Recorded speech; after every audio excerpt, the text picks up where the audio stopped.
Perkenalkan, nama saya Senkainida Islami dari D4B Fisioterapi. Perkenalkan, nama saya Zwasti Indra Wijayanti dari kelas D4B Fisioterapi. Nama saya Tiffany Amalia Putri Pantalaing dari kelas D4B Fisioterapi tingkat 1. Perkenalkan, nama saya Sabita Maisa Suraya dengan NIM P272260212273. Assalamualaikum warahmatullahi wabarakatuh. Nama saya Ulial Abdillah dari kelas D4B Fisioterapi tingkat 1, NIM P272260212274.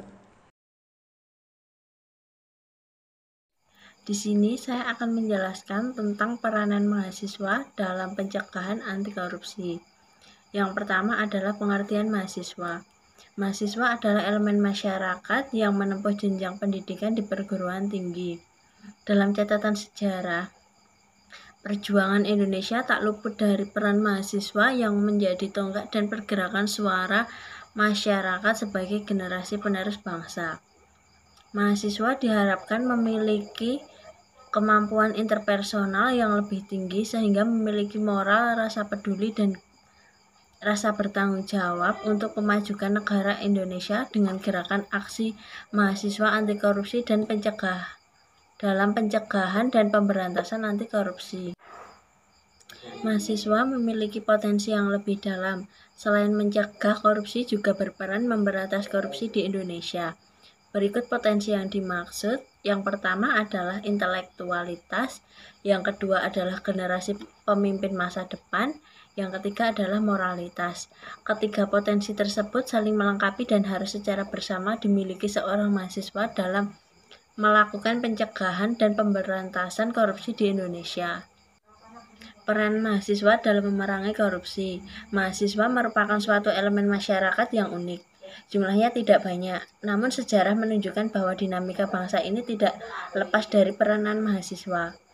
Walaupun zaman terus bergerak dan berubah, namun tetap ada yang tidak berubah dari mahasiswa, yaitu semangat dan idealisme. Semangat-semangat yang berkorban terpatri dalam diri mahasiswa. Semangat yang mendasari perbuatan untuk melakukan perubahan-perubahan atas keadaan yang dianggapnya tidak adil. Mimpi-mimpi besar akan bangsanya, intuisi dan hati kecilnya akan selalu menyerukan idealisme.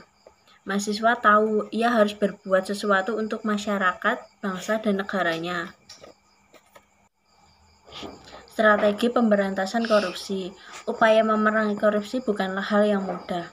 Dari pengalaman negara-negara yang lain yang dinilai sukses memerangi korupsi, segenap elemen bangsa dan masyarakat harus dilibatkan dalam upaya memerangi korupsi. Melalui cara-cara yang simultan, upaya pemberantasan korupsi melalui beberapa prinsip, antara lain yang pertama, memahami hal-hal yang menjadi penyebab korupsi. Yang kedua, upaya pencegahan, investigasi, serta edukasi dilakukan secara bersamaan. Yang ketiga adalah tindakan diarahkan terhadap suatu kegiatan dari hulu sampai hilir, atau mulai dari perencanaan, pelaksanaan, pengawasan, dan aspek kuratifnya, dan meliputi berbagai elemen. Peran mahasiswa dalam pemberantasan anti korupsi. Untuk berperan secara optimal dalam pemberantasan korupsi adalah pembenahan terhadap diri dan kampusnya. Dengan kata lain, mahasiswa harus mendemonstrasikan bahwa diri dan kampusnya harus bersih dan jauh dari perbuatan korupsi. Untuk mewujudkan hal tersebut, upaya pemberantasan korupsi dimulai dari awal masuk perkuliahan.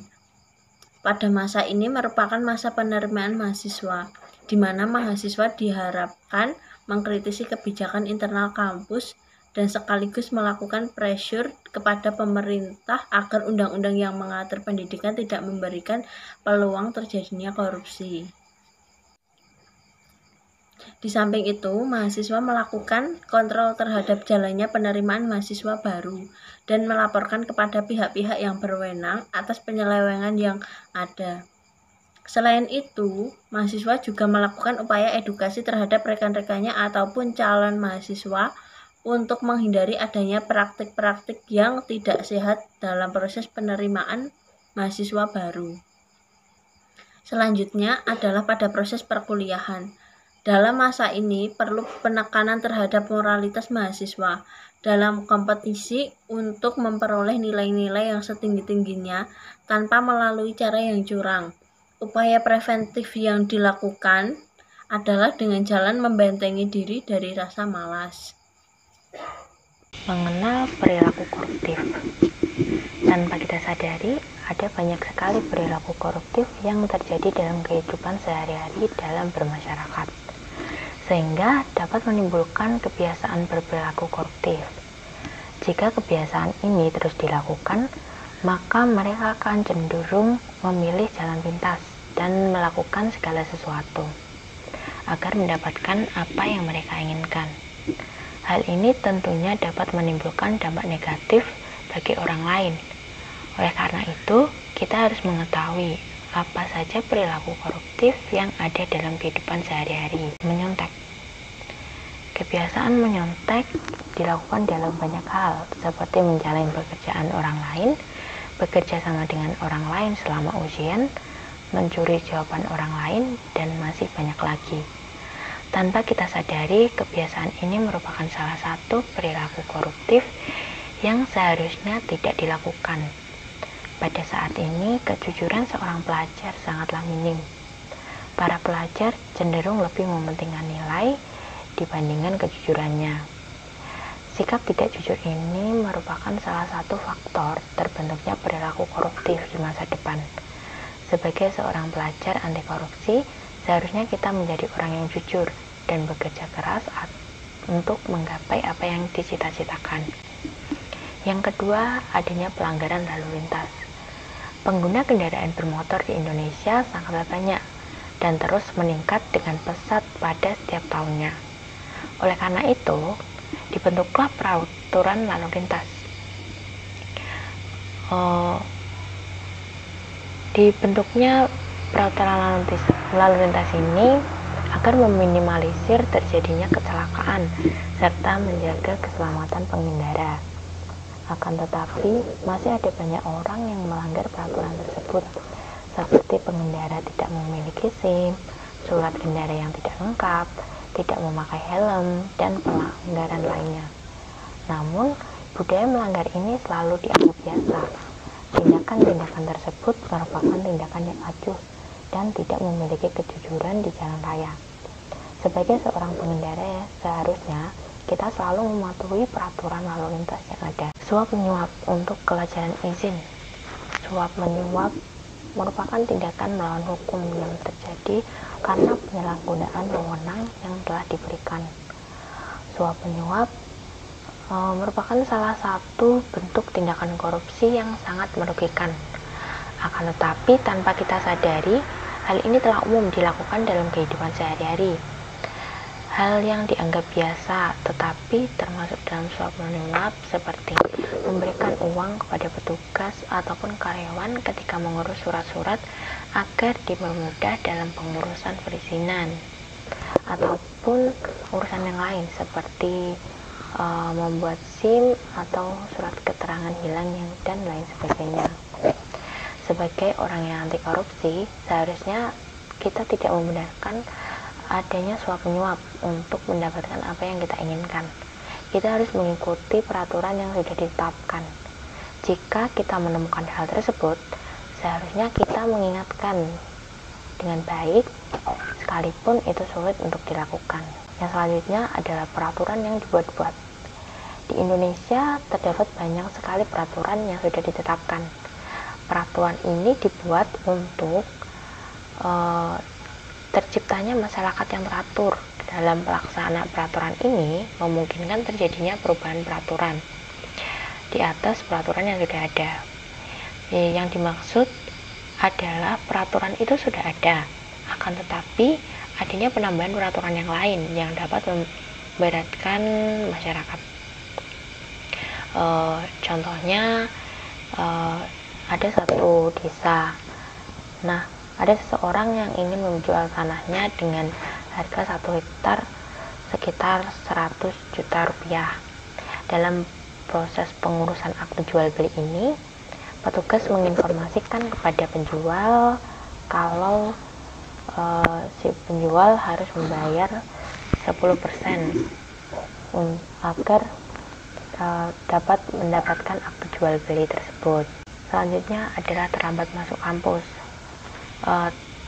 Terlambat secara tidak kita sadari ini merupakan salah satu budaya di Indonesia yang merupakan perilaku koruptif. Dikatakan perilaku koruptif karena ketika seseorang terlambat sama saja akan mengkorupsi waktu. Suatu instansi biasanya menetapkan aturan-aturan agar dosen, mahasiswa, dan pegawai tidak terlambat masuk kampus. Banyak sekali akibat yang terjadi karena terlambat. Dalam jangka pendeknya yaitu dapat mengganggu siswa lain, tidak dapat berkonsentrasi, terhambat dalam kegiatan belajar KBM, dan mendapatkan sanksi. Selain itu juga terdapat akibat dalam jangka panjangnya seperti nilai siswa yang jelek. Jika terganggu KBM-nya, tidak naik kelas, orang tua akan dipanggil ke sekolah dan dikeluarkan dari sekolah. Yang selanjutnya adalah berbohong. Untuk menjaga keharmonisan antara sesama masyarakat, lebih memilih untuk berbohong. Nah, kebiasaan berbohong ini merupakan salah satu faktor penyebab utama perilaku koruptif. Berbohong merupakan perilaku yang tidak jujur. Seharusnya kita membiasakan berbagi jujur. Itu lebih baik daripada mengatakan hal baik yang tidak sesuai dengan kenyataan. Ada berbagai efek yang disebabkan oleh berbohong. Efek yang dibohongi seperti selalu merasa curiga terhadap orang lain, hilang rasa percaya, tidak akan mudah lagi mempercayai individu lain.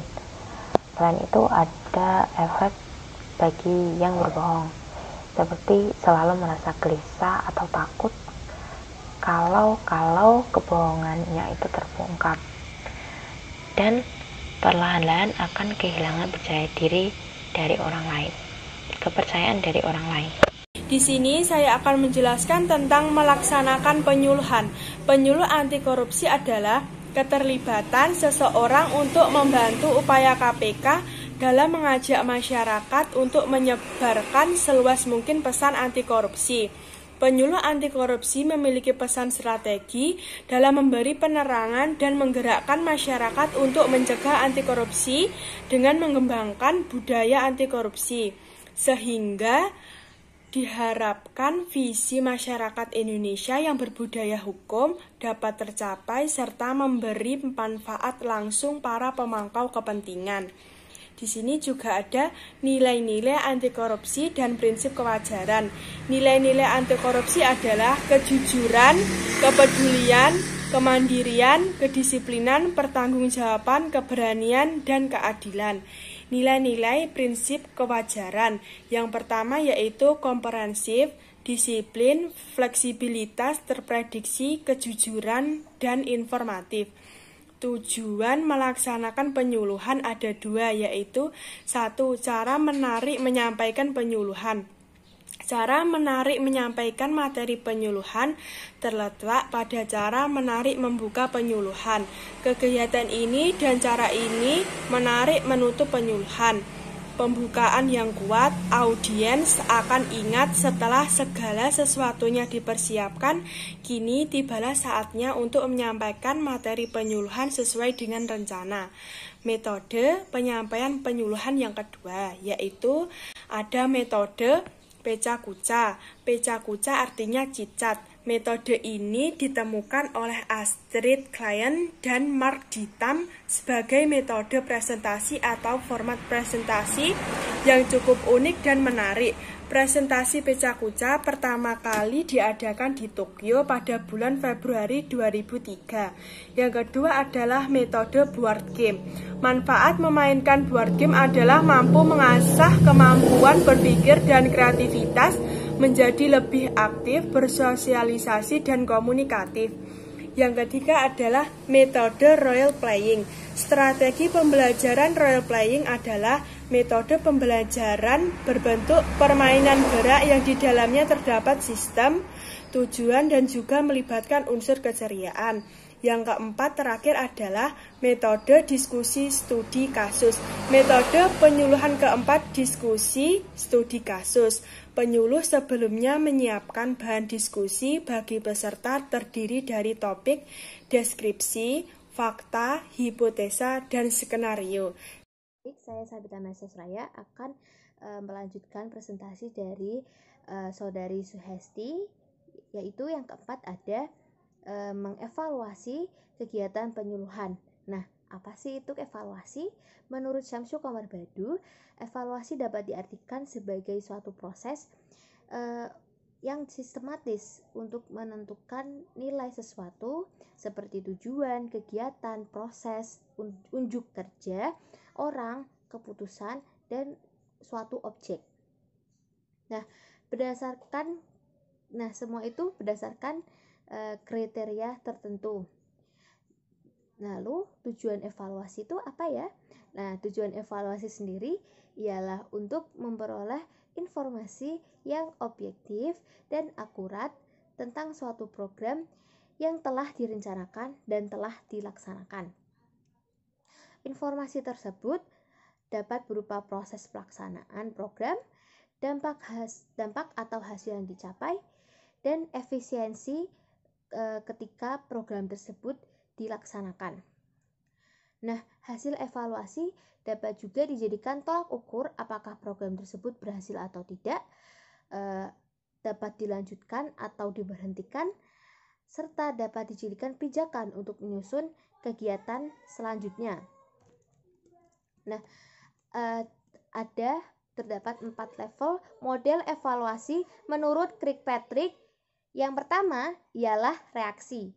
Maksudnya ialah model evaluasi terhadap reaksi peserta penyuluhan yang berarti mengukur kepuasan peserta atau customer satisfaction. Nah, pada level evaluasi yang kedua merupakan belajar.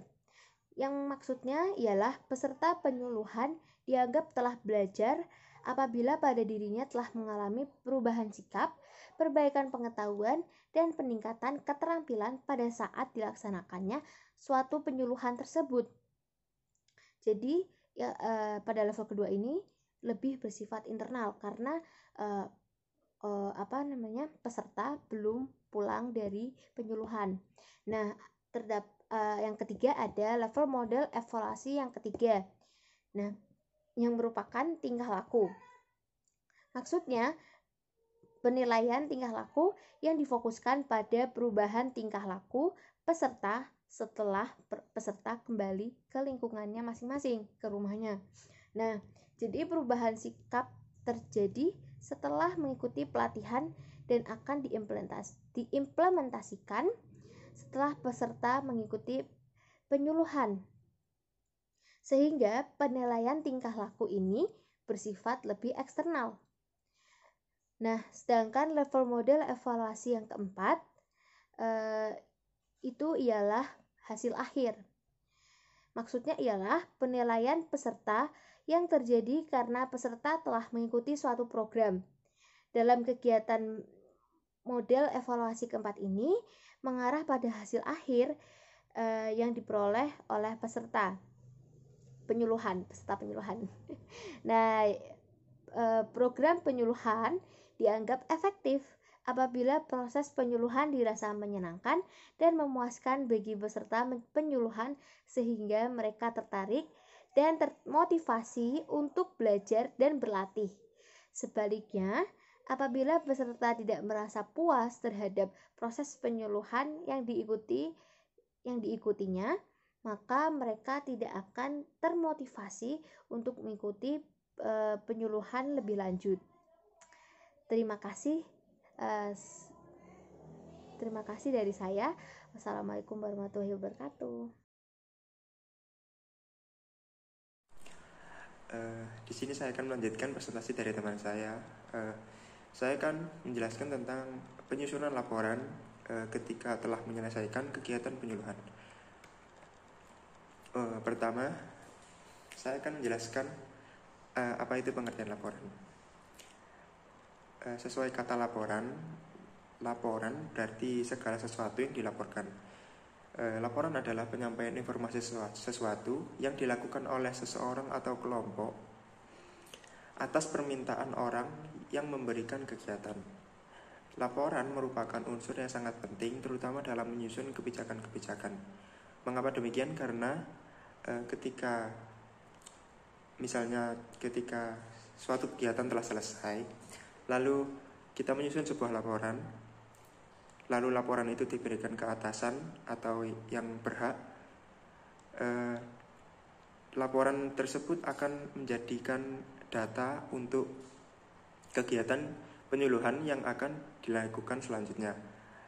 Dengan data tersebut tentu saja atasan dapat menyusun kebijakan-kebijakan yang membuat kegiatan penyuluhan tersebut menjadi berkembang atau menuju yang lebih baik. Lalu hal-hal yang harus diperhatikan saat menulis laporan, yaitu yang pertama, keakuratan dan fakta yang dapat dipertanggungjawabkan. Lalu yang kedua adalah kalimat yang disampaikan itu harus singkat dan padat. Karena jika tidak singkat dan padat maka akan sulit dipahami. Lalu yang ketiga, sistematis, jadi harus runtut. Lalu yang keempat, bahasa mudah dipahami. Ini sama dengan yang kedua, hampir mirip. Harus mudah dipahami agar yang diberi laporan dapat membaca dan memahami apa yang terjadi ketika kegiatan tersebut dilaksanakan. Lalu yang kelima adalah ketepatan waktu. Lalu yang keenam adalah kelengkapan isi. Lalu adalah struktur laporan. Saya akan menjelaskan tentang struktur laporan. Yang pertama adalah pendahuluan. Pendahuluan berisi 4 poin, yaitu latar belakang kegiatan, dasar hukum kegiatan, maksud dan tujuan, dan ruang lingkup. Lalu bab kedua adalah isi laporan yang berisi tentang yang pertama jenis kegiatan, yang kedua tempat dan waktu, yang ketiga petugas kegiatan, yang keempat persiapan dan rencana kegiatan, yang kelima peserta kegiatan, yang keenam kesulitan dan hambatan, yang ketujuh hasil kegiatan, dan yang kedelapan kesimpulan dan saran. Lalu untuk penutup bab ketiganya berisi tentang ucapan terima kasih. Sekian dari saya. Assalamualaikum warahmatullahi wabarakatuh.